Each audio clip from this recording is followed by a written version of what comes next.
بسم اللہ الرحمن الرحیم الا ان اولیاء اللہ لا خوف علیہم ولا هم يحزنون صدق اللہ مولانا العظیم وصدق رسولہ النبی الکریم الامین مولاي صل وسلم دائما ابدا على حبيبك خير الخلق كلهم هو الحبيب الذي ترجى شفاعته لكل حول من الأحوال مقتحم يا أكرم الخلق ما لي من نلوذ به سواك عند حلول الحادث العممی۔ نہایت ہی واجب الاحترام میرے بزرگوں، دوستوں اور بھائیوں، ربیع الثانی میں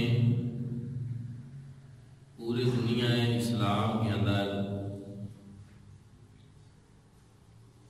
حضور غوث العالمین،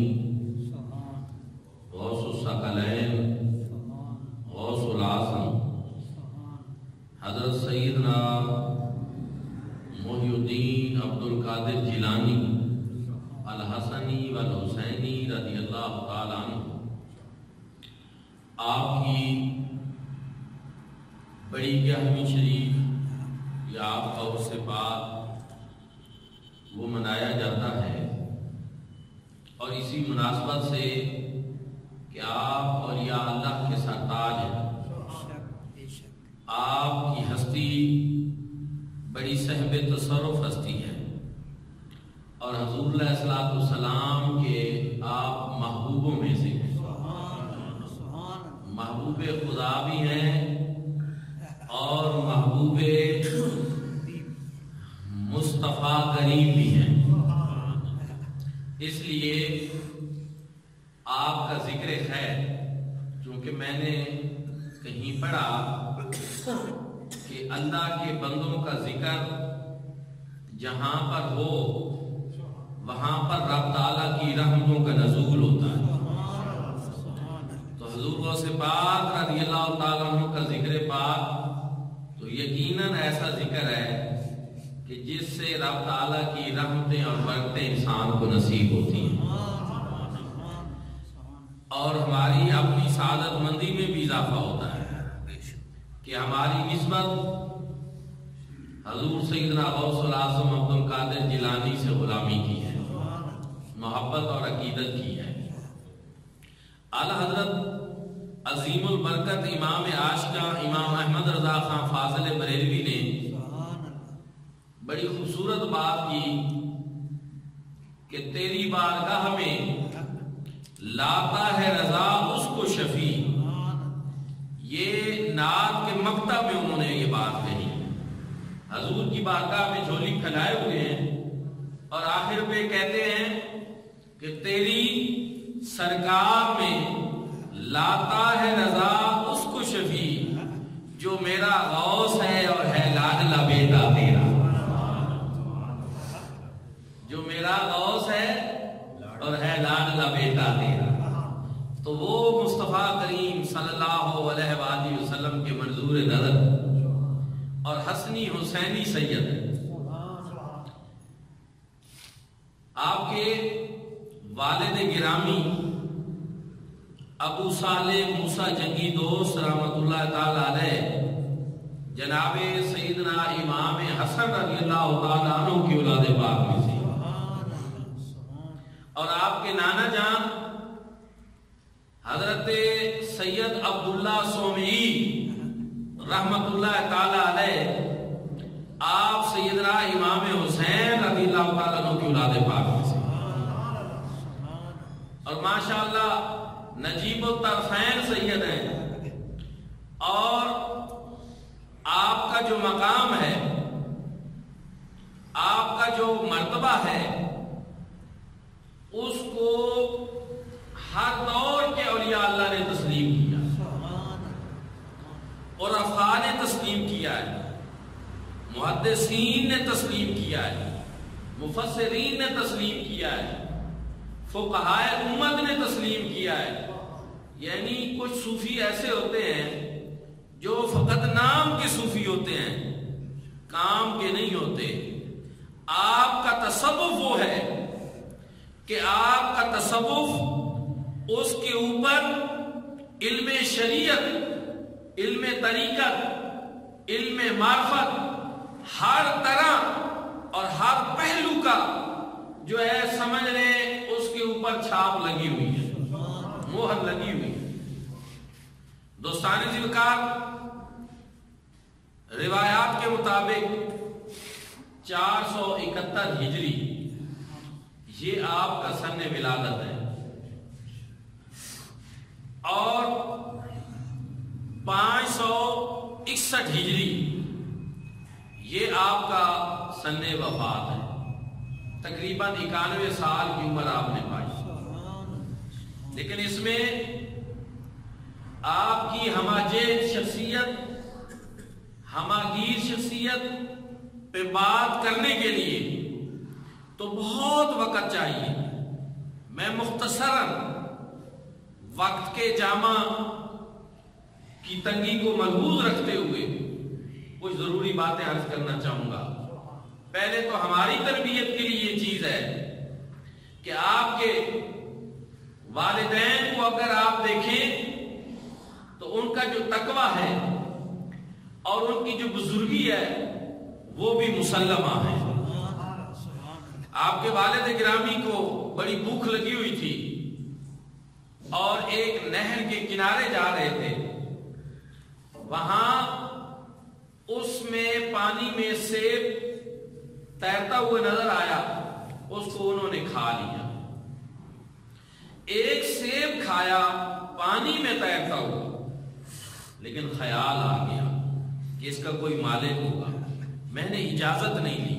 یہ میرے لیے پتہ نہیں جائز ہے کہ نہیں، فوراً جدھر سے پانی آ رہا تھا اس رخ پہ چل پڑے کہ مالک کو تلاش کروں گا۔ آپ چل پڑے اور قریب گئے تو دیکھا ایک ایسا درخت وہاں کنارے موجود تھا اس باغ کا کہ جس کی ٹہنیاں اس نہر کے اوپر جھکی ہوئی تھی، اور آپ نے اندازہ لگا لیا کہ یہ اسی درخت کا سیب اس پانی میں گرا ہے جو میں نے کھا لیا۔ مالک کو تلاش کیا، حضرت سید عبداللہ سومئی رحمت اللہ تعالی علیہ، وہ بھی سید زادے جناب امام حسین کی اولاد پاک میں سے، صاحب نظر، صاحب بصیرت، صاحب تقویٰ، جب انہوں نے دیکھا کہ یہ میرے پاس اس لیے آئے کہ انہوں نے سیب کھا لیا میری اجازت کے بغیر، سمجھ گئے۔ کہاوت ہے ولی را ولی بھی شناست، اللہ کے ولی ایک دوسرے کو پہچان لیتے ہیں، سمجھ گئے کہ یہ ہستی بھی کوئی معمولی ہستی نہیں،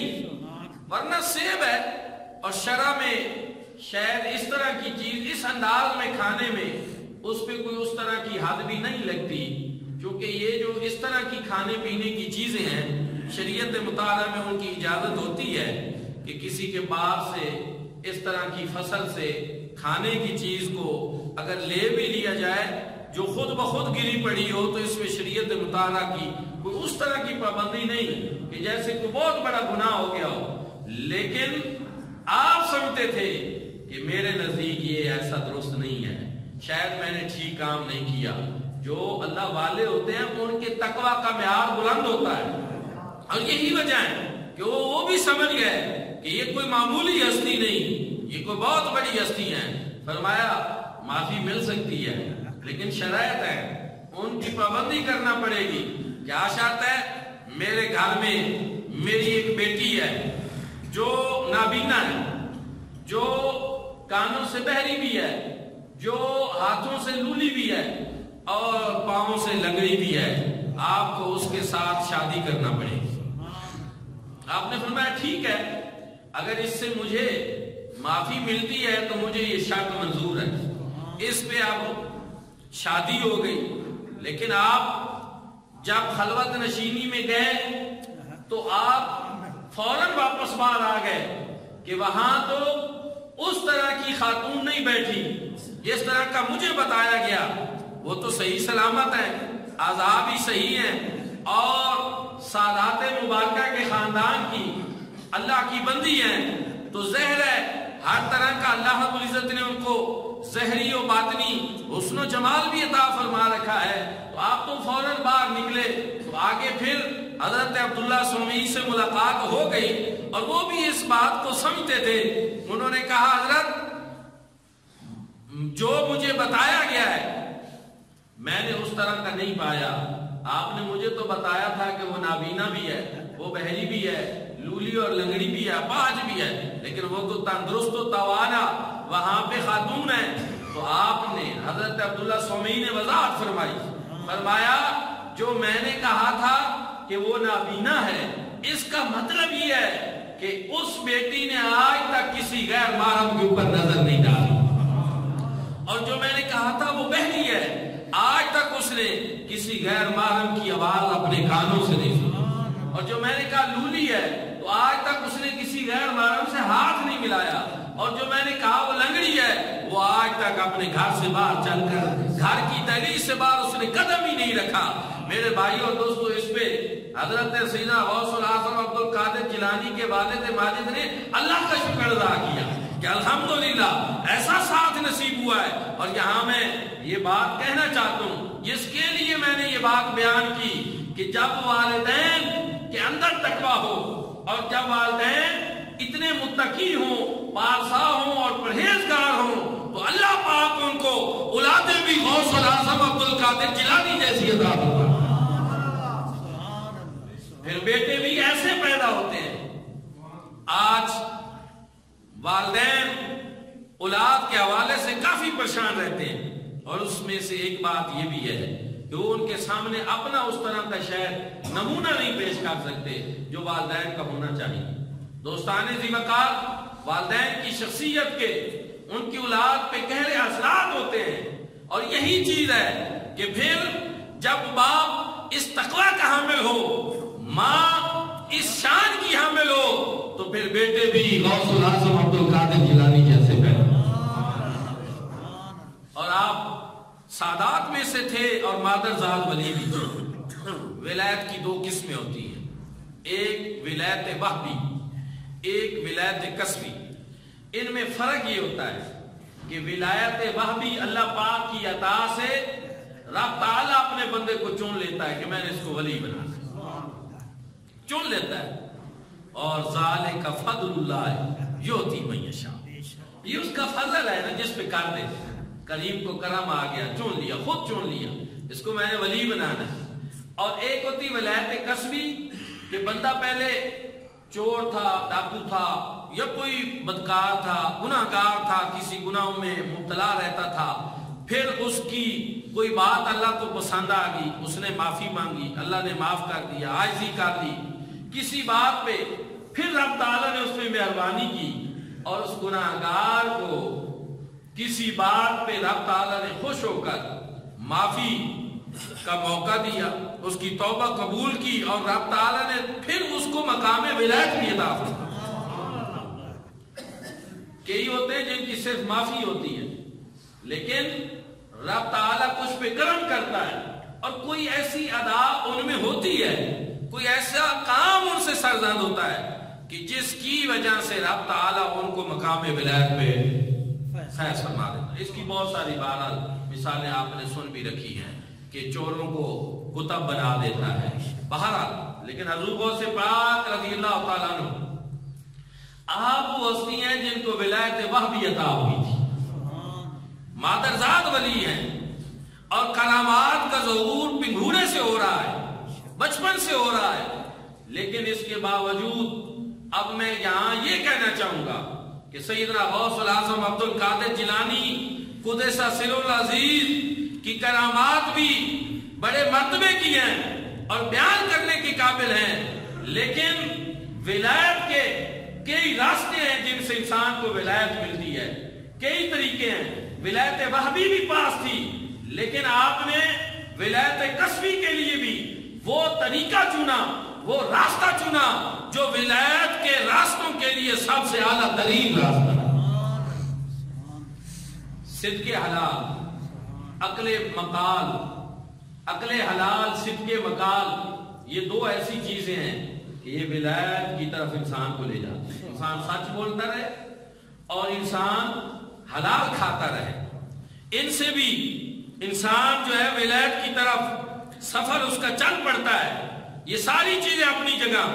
لیکن ولایت کے کئی طرق ہیں، کئی راستے ہیں، اور ان سب راستوں میں جو اعلیٰ ترین راستہ ہے وہ علم کا راستہ ہے۔ یہاں بدقسمتی سے اب ولایت اور جہالت کو آپس میں جوڑ دیا گیا، یہ بدقسمتی سے، یہ میں کہنا چاہوں گا۔ ولایت کا تعلق علم سے ہے، علم جو ولایت کے حصول کے ذرائع ہیں ان میں سب سے اعلیٰ ذریعہ ہے، ان میں سب سے بہترین ذریعہ ہے۔ اور سیدنا غوث العظم عبد القادر جیلانی الحسنی والحسینی مادرزاد ولی ولایت وہابی کے مالک بھی ہیں، لیکن آپ جا رہے ہیں اور ایک بیل تھا کسی زمیندار کسان کا بیل، آپ اس کے پیچھے دوڑے، وہ پیچھے ہٹ کھڑا ہوا، بیل ہٹ کھڑا ہوا، اس نے کہا عبد القادر تیرا یہ مقام نہیں ہے کہ تو ہمارے پیچھے دوڑ، تیرا یہ کام نہیں ہے۔ یہاں سمجھنے کی بات ہے کہ یہ کوئی ایسی بات بظاہر نہیں کہ بچے جس طرح دوڑ پڑتے ہیں آپ بھی اسی طرح اس بیل کے پیچھے دوڑے، بیل پیچھے ہٹ کھڑا ہوا، اس نے کہا آپ کا ہمارے پیچھے دوڑنا یہ کام نہیں، آپ پیغام سمجھ گئے، اور فوراً اپنی والدہ ماجدہ کی خدمت میں حاضر ہوئے اور کہا امی جان، آپ کے والد گرامی کو اس وقت تک وصال ہو چکا تھا، امی جان مجھے اجازت دیجئے، میں پڑھنے کے لیے بغداد شریف جانا چاہتا ہوں۔ والدہ ماجدہ نے یہ نہیں کہا کہ بیٹے تو میرے بڑھاپے کا سہارا ہے اور میں اب تجھے اپنے سے اتنے دور کیوں بھیجوں، ماں اللہ رب العزت ایسی عطا کرے جو یہ سمجھے کہ میرے بیٹے کے لیے کون سی چیز ضروری ہے، کس سے اس صلاحیتوں میں نکھار آئے گا۔ انہوں نے اجازت بھی دی، ساتھ وصیت بھی کی بیٹا ہمیشہ سچ بولنا، اور آپ کے کرتا کے اندر 40 دینار جو ہیں وہ بھی سلائی کر دیے کہ راستے میں ڈاکو چور ہوتے ہیں اور یہ آپ کے بعد میں کام آئیں گے، کہیں ضائع نہ ہو جائیں۔ تو آپ چل پڑے، آپ نے واقعہ سن رکھا ہے، راستے میں ڈاکو آ گئے، تلاشی لی، آپ نے سچ بولا، دینار نکل آئے۔ بہرحال انہوں نے کہا کہ آپ نے چھپایا کیوں نہیں، تو آپ نے ان کو وجہ بیان کی، میں نے اس لیے سچ بولا، میں نے اس لیے بتایا کہ میری ماں نے جب میں گھر سے نکلا تو مجھے یہ نصیحت کی کہ بیٹا ہمیشہ سچ بولنا، میں اپنی ماں سے کیے ہوئے وعدے کو نہیں بھلا سکتا۔ ڈاکوؤں کی آنکھیں کھل گئی، ان کی بھی خوش نصیبی تھی، انہوں نے کہا اچھا عمر دیکھی، بات سنی، دل پہ اثر کر گئی، کہا اچھا جو اتنی چھوٹی عمر میں یہ سمجھتا ہے کہ ماں سے کیا ہوا وعدہ پورا کرنا ہے، تو ان کی آنکھیں بھی کھلی، انہوں نے کہا ہم کتنے نالائق ہیں اور ہم کتنے غلط ہیں کہ اپنے اللہ پاک سے ہم نے بھی کئی وعدے کر رکھے ہیں اور ڈاکے مارتے ہیں، لوگوں کو لوٹتے ہیں۔ فوراً ہی وہاں پہ انہوں نے توبہ کی اور آپ کے ہاتھ کے اوپر طائب ہو گئے۔ دوستان ذی وقار، آپ وہاں سے بغداد شریف میں پہنچے، اتفاق یہ ہوا کہ قحط آ گیا، وہاں 1 سال آپ نے درختوں کے پتے کھا کر گزارا کیا، 1 سال صرف پانی پی کر گزارا کیا، اور آپ کی کتب سوانے اور سیرت میں لکھا ہے کہ آپ خود فرماتے ہیں کہ 1 سال تو نہ کچھ کھانے کو ملا اور نہ پینے کو۔ اب اس پہ میں یہاں وقت کا جامع تنگ ہے، بات نہیں کرتا کہ جدید پڑھے لکھے لوگوں میں یہ باتیں آ جاتی ہیں کہ اچھا کھانے پینے کے بغیر بھی بندہ سال زندگی گزار سکتا ہے یا نہیں، تو یہ بات کبھی سمجھائیں گے انشاءاللہ، اس پہ بھی بات کریں گے، لیکن یہ کہ یہ آپ کی ایک کرامت بھی تھی اور آپ نے یہ فقر جو ہے اختیاری وہ آپ نے لیا ہوا تھا کہ یہ ایک چیز ہوتی ہے کہ مجبوری ہے اور بس اور کوئی گزارا ہی نہیں ہے. لیکن میں نے عرض کیا کہ آپ ولایت وہابی کے مالک تھے، مادرزاد ولی تھے، اور اگر جو دل میں خواہش رکھتے اللہ پوری کر سکتا تھا، لیکن آپ ان چیزوں کو اختیار نہیں فرماتے تھے، کیونکہ آپ اس بات کی قائل تھے کہ جنا دکھاں میں دل راضی، سکھ انا دوارے، دکھ قبول محمد بخشا شال راضی رہے. تو آپ علم حاصل کرتے رہے، حصول علم میں مگن رہے اور علم حاصل کیا. اور آپ پھر فرماتے ہیں درست العلم حتی صرت قطبہ، میں نے علم حاصل کیا یہاں تک کہ اس علم کے ذریعے اللہ پاک نے مجھے مقام قطبیت کے اوپر فیصلہ کروایا. قطبیت میں بھی کئی مراتب ہیں، جو سب سے اعلیٰ ترین مرتبہ ہے اس کا غوث العظم کا، اللہ رب العزت نے وہ مرتبہ آپ کو عطا فرمایا علم کے ذریعے. علم کی زینت طے کی، دوستان ذی وقار. اور پھر علم صرف پڑھا نہیں، 40 سال آپ نے بغداد کی جامع مسجد میں جمعۃ المبارک کا خطبہ ارشاد فرمایا. پھر آپ نے ہفتے میں 3 دن مقرر فرمائے کہ ان میں عام عوام کے لیے درس ہوگا، اور آپ کے بعض و نصیحت کو سننے کے لیے، آپ کے درس کو سننے کے لیے 70 ہزار لوگ جمع ہوتے تھے. اور آپ کی یہ کرامت تھی کہ بغیر ساؤنڈ سسٹم کے، بغیر لاؤڈ سپیکر کے، جس طرح آواز پہلے بندے کو پہنچتی تھی اسی طرح آواز آخری بندے کو بھی پہنچتی. اور لوگ سنتے تھے، اور آپ پھر جب بیان کرتے تو ہماری طرح کا عالم نہیں تھا کہ گھنٹوں تقریر کی لوگوں پہ اثر نہیں ہوتا، کیونکہ لوگ اس چیز کو دیکھتے ہیں کہ مولانا صاحب کی اپنی حرکتیں کیا ہیں، ان کے اعمال کیا ہیں. اور یہ بات حقیقت ہے کہ اگر ہم اس بارے غور کرنا شروع کر دیں تو ہماری زبانوں میں بھی تاثیر آ جائے، لیکن نہیں تھی. حضور غوث پاک کا معاملہ اس کے برعکس، کیونکہ آپ صاحب عمل تھے، صاحب کردار تھے، بات میں تاثیر تھی. اور تاثیر کا عالم یہ تھا کہ جب آپ کال سے حال کی طرف جاتے تو پھر کئی لوگ جو ہیں وہ اپنی جان افری کے سپورٹ کرتے، جنازے اٹھتے تھے، لوگ اپنی جانیں رب تعالیٰ کی بارگاہ کے سپورٹ کر دیتے تھے. اس طرح کا عالم ہوتا تھا، تاثیر کا یہ عالم ہوتا تھا. اور دوستان ذی وقار، شرق سے غرب تک آپ کا فتویٰ چلتا تھا. جس معاملے پہ آپ فتویٰ ارشاد فرما دیتے پھر کوئی اور مفتی اس کو ریجیکٹ نہیں فرماتا. پھر آپ کا علمی مقام یہ تھا کہ آپ نے تقریباً 28 سے 33 سال کا عرصہ تقریباً کم و بیش یہ آپ نے مسند تدریس پر بیٹھ کر وہاں مدرسہ کے اندر آپ نے علم پڑھایا. لوگوں کے لیے 3 دن مقرر کیے جس میں عام عوام کو بھی آپ ارشاد فرماتے تھے، لیکن مدرسہ میں بیٹھ کر آپ نے اتنا عرصہ علوم پڑھائے. اور ان علوم میں صرف کوئی ایک علم نہیں، علم تفسیر بھی تھا، علم حدیث بھی تھا، علم فقہ بھی تھا، علم نحو بھی، علم صرف بھی، علم بلاغت بھی، علم بدیع بھی، علم معانی بھی. الغرض وہ کون سا علم ہے جو حضور سے پاک نہیں پڑھایا کرتے تھے؟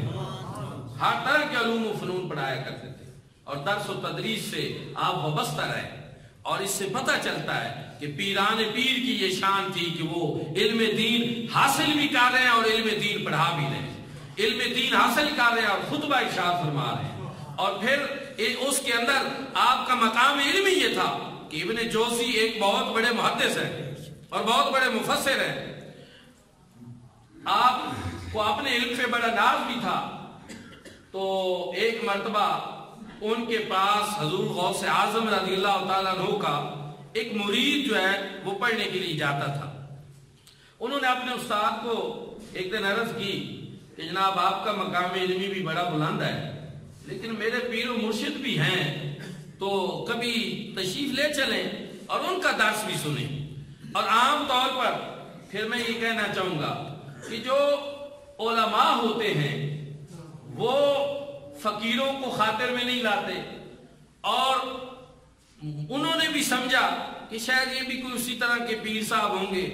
کہ جس طرح کے معاشرے میں رائج ہو جاتے ہیں کہ ان کو آتا جاتا کچھ نہیں ہوگا، اور لیکن سارے پیر بھی ایک جیسے نہیں ہوتے۔ اور وہ میں تو یہ کہنا چاہوں گا کہ وہ پیر جو علم دین حاصل کرے، علم شریعت حاصل کرے، اللہ رب العزت اس کو مقام اور مرتبہ بھی کہیں بلند عطا فرماتا ہے۔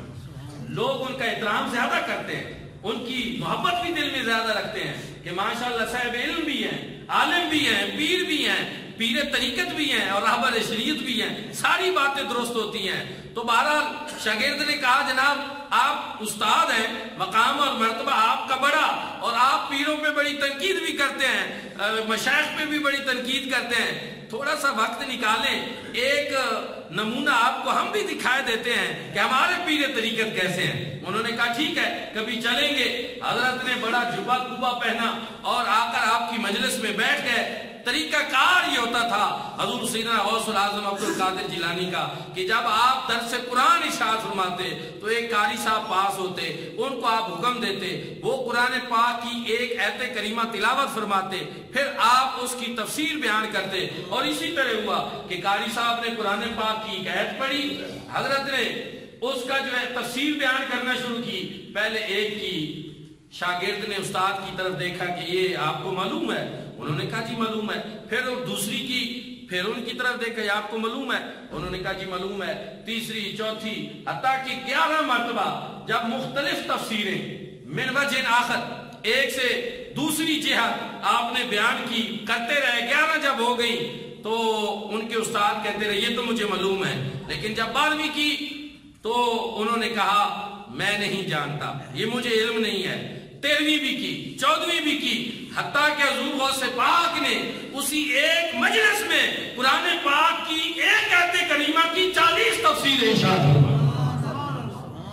اور وقت کا وہ بہت بڑا مفسر اور محدث وہ 11 پہ اپنے ہاتھ کھڑے کر گیا کہ اس سے آگے مجھے معلوم نہیں ہے۔ لیکن میرے بھائی اور دوستو یہ شان ہے سیدنا غوث العظم عبد القادر جیلانی رضی اللہ تعالیٰ کہ اللہ نے ان کو یہ مقام علمی عطا فرمایا تھا کہ وہ مفسر قرآن بھی تھے اور وہ محدث بھی تھے، فقیہ بھی تھے، اور آج پوری دنیا کے اندر آپ کی 11ویں شریف ہو رہی ہے۔ لیکن میں یہ ضرور کہنا چاہوں گا کہ بہت زیادہ جگہ ایسی ہیں کہ جہاں صرف 11ویں شریف کا لنگر تقسیم ہوتا ہے، اس میں بڑی برکت ہے، ہونا چاہیے، اور کئی جگہ ایسی ہیں جہاں حضور غوث پاک رضی اللہ تعالیٰ عنہ کی صرف کرامات بیان کی جاتی ہیں، کرامات بھی آپ کی ہیں اور زہر و بحر ہیں، اور وہ بھی مفید ہیں، سننے میں کوئی حرج نہیں ہے، بیان کرنے میں بھی کوئی حرج نہیں ہے۔ لیکن پھر میں نے عرض کیا کہ ولایت کا جو حصول کا سب سے اعلیٰ ترین ذریعہ وہ علم ہے، علم کا راستہ ہے، اور حضور سیدنا غوث العظم عبد القادر جیلانی نے وہ چنا۔ اس لیے ضرورت اس بات کی ہے کہ ہم 11ویں شریف کریں، اور ضرور کریں، لنگر بھی پکائیں اور ضرور پکائیں، کوئی حرج نہیں ہے اس میں۔ حضور کا فرمان ہے اتم الطعام، کھانا کھلایا کرو، کھانا کھلانا، اور اس میں یہ بھی جو لوگ خواہ مخواہ تنقید کرتے ہیں وہ بھی ٹھیک نہیں ہے۔ کھانا لنگر شریف یہ بھی ہو، واعظ و نصیحت بھی ہو، کرامات بھی اولیاء اللہ کی برحق ہیں، بیان کرنی چاہیے، کوئی حرج نہیں، لیکن جو جہت سب سے غالب ہے اس کا بیان ضرور ہونا چاہیے، اور وہ علم کی جہت ہے، علم کی فضیلت ہے، اور اس کے اوپر جو ہے سیدنا غوث العظم عبد القادر جیلانی قدس سرہ العزیز جو ہیں، آپ کا مقام علمی بہت بلند تھا۔ دعا ہے کہ اللہ کریم ہم سب کو آپ کے نقش قدم پہ چلنے کی توفیق عطا فرمائے۔ آخر دعوانا الحمدللہ۔